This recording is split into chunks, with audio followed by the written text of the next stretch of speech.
الساعة كانت تشير إلى 9 صباحا حين أعلنت مركبتنا ولوج المدينة الخضراء.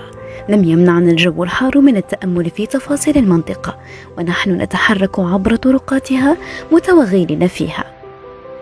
امتزاج الأزرق والأخضر رسم تناغما بهيا يعطي انطباعا بأن جنة ها هنا تعرف عن نفسها. 140 كيلومترا عن عاصمة ولاية سكيكدا نجد وادي الزهور، منطقة تبنت اسمها من خالة الزهور التي سكنت على حافة الوادي في كوخ صغير. ليأتي فصل الشتاء ولم يكن رحيما، أنهى حياتها وأخفى كوخها ورسخ زهورها إلى يومنا هذا. لمن لا يعرف بلدية وادي الزهور كبلدية سياحية، خاصة لما نتكلموا في بجانب السياحة أو كقطاع سياحي، لما تتوفر عليه هذه البلدية من إمكانيات طبيعية كذلك بشرية. وأنا أعي جيدا ما أقول، يعني كنقول كإمكانيات بشرية. الآن راح نعرج ونوضح ما المقصود بالإمكانيات البشرية اللي تزخر بها بلدية وادي الزهور على غرار الإمكانيات الطبيعية. هذه المقومات والإمكانيات الطبيعية اللي كان لها دور كبير في ترويج لبلدية اسمها بلدية وادي الزهور. الكل يعرف شاطئ وادي الزهور، الكل يعرف وديان وادي الزهور أو الوادي الكبير وادي الرميلة ببلدية وادي الزهور. الكل يعرف يعني غابات الكثيفة تاع بلدية وادي الزهور اللي تزخر بها هذه البلدية، اللي نعتبروها كرئة في ولاية سكيكدا من ناحية الكثافة والتنوع الغابي، يعني الغطاء النباتي تنوع وكثافة لما يضفي من نوع من الراحة.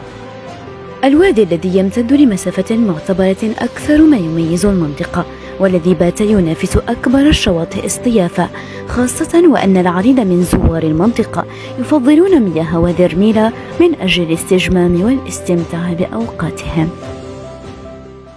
الرميلة اللي أصبح اليوم قبلة سياحية لكل مواطني الولايات المجاورة، خاصة الولايات الداخلية على غرار ولاية ميلا، ولاية قسنطينة، ولاية سطيف، حتى الولايات اللي تقع كبوابة للصحراء الجزائرية، بسكرة، أم البواقي، برج بوعريريج إلى آخره. هذه الولايات اللي دائما نشوفوا توافد كبير للسواح والمصطافين ببلديتنا بلدية وادي الزهور طيلة 3 أشهر، يعني اللي تكون فيها ترتفع فيها نسبة درجة الحرارة أو عطلة الصيف، ونشوفوا السواح والقبلة اللي يتخذوا من وادي الزهور كقبلة سياحية. هذا الواد معروف واد احنا بالتسميات نتاعو المختلفة، واد زبوشة أو واد الرميلة أو الواد الكبير. هذا الواد اللي يعرف تدفق كبير في نسبة المياه اللي فيه، عذوبة المياه، الأشجار اللي متواجدة على ضفاف هذا الواد، طبيعة الأشجار اللي متواجدة سواء أشجار القفش أو أشجار الزيتون أو الأحراش اللي محيطة بهذا الواد، اللي تطفي أو تزيد يعني تعطي نوعا ما منظر خلاب كطبيعة، وتخلي المواطن يرتاح، وتخلي السواح نتاعنا يطمئنوا أكثر، وتكون نوع من الهدوء والاستقرار اللي يعيشه السائح اللي يدخل بلدية وادي الزهور. هذه أول زيارة تاعنا لهذه البلاصة وادي الزهور. أول خطرة نجيو لهنا بلاصة مليحة بزاف، جينا نسمعو فامي خاوة في بعضنا، بلاصة كالم لا ناتير لهنا، منظر مليح. مي كاين حوايج ناقصين يقدروا يزيدوهم لهنا، يقدروا يبروفيتيو فيهم بزاف. نتمناو ان شاء الله يديروهم لهنا باش الواحد كيجي يلقى منين يشري قداه حاجه ان شاء الله. الاستثمار في المجرى المائي ضرورة لم يستغني عنها أبناء المنطقة، فمساحة استجمام كوادي الرميلة بتفاصيلها الخلابة استدعت عناية خاصة بها وبزوارها القادمين إليها من جميع النواحي، كمركب فلسطين الذي صنع مكانة خاصة لدى الوافدين على وادي الزهور. عامين وانا في الخدمة هذه، نخدم فيها الخدمة هذه عامين، كيت لي بلاصة الفوقا ورجعت لهنايا، درك عندي عامين ونخدم في هذه. خويا قبل بزاف كما يقولوا يزوني بزاف، جاوني كما الليبيين السياح الليبيين والتوانسه شقانا التونسيين جاونا المنطقه هذه، لا عجبتهم بزاف. اكثر ولايه تجيني خطره هذه لا سطيف، ولايه سطيف، ولايه قسنطينه، بسكره، و زيدو ولايات واحد اخرين كما يقولوها المديه وغردايه. باتنا كما راهم كومبيين هنا عندي. بلاصه واش نقول اختي، حاجه مليحه. انا بورطولي، انا راني قسنطيني، هذه اول مره نجي. حاجه بلاصه عجبتني الله يبارك، منطقه سياحيه، جهه انسان يرتاح لها، نفسانيا نرتاح لها، عائله الله يبارك، بلاصه يريحوا فيها العائله. الزائر للمنطقة ومن لم يزرها يعلم تماما أن فاكهة البطيخ علامة مسجلة لوادي الزهور.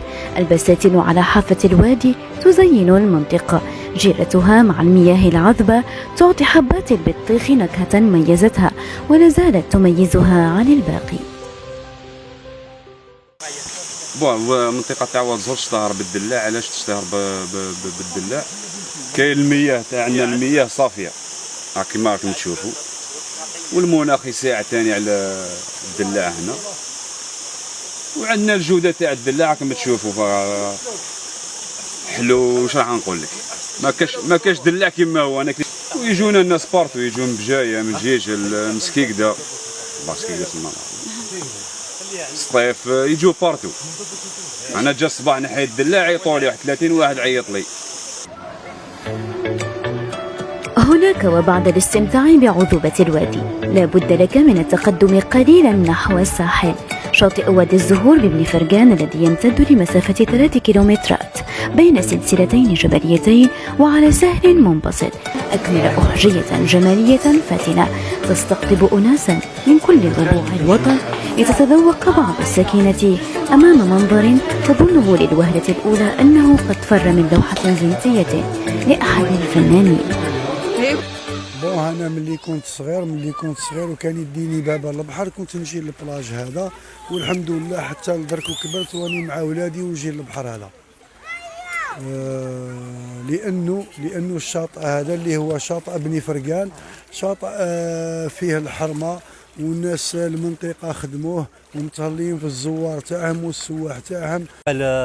رغم النقائص والامكانيات، ولكن الحمد لله رانا قالها الاخر في شواطئ والزهور راهي نعمه، سواء العائلات ولا اللي فامي.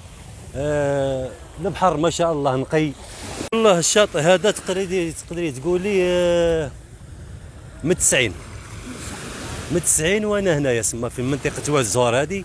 العائله تاعي منا، الوالد تاعي منا، كوم عندنا البيت سما نتوافد عليها في اي وقت محسوب، ما عنديش لازم صيف ولا طول العام نجي لها. هذا عندنا 7 سنين وحنا نجيو ليه. شاطئ ما شاء الله، قلت لك مليح في كلش من حيث النظافه، عباده ما شاء الله.